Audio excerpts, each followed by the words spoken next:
5 minutos del Espíritu Santo. 18 de abril.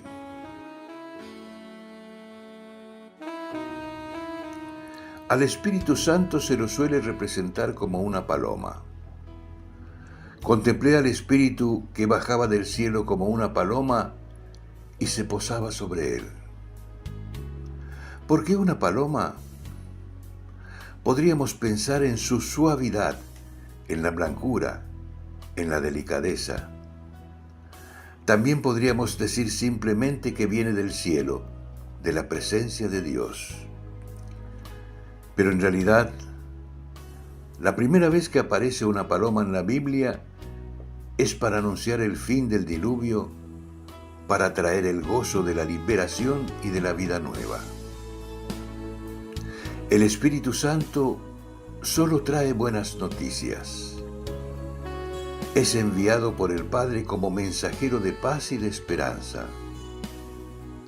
Por eso, al posarse sobre Jesús está diciendo: esta es la buena noticia. Aquí está el Salvador. Este es el que viene a liberar, a sanar, a devolver la paz y la justicia.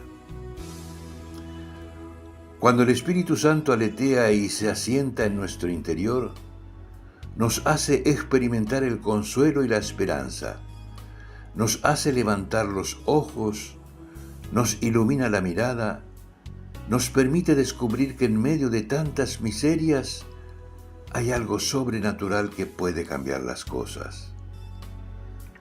Es la paloma que trae noticias de esperanza.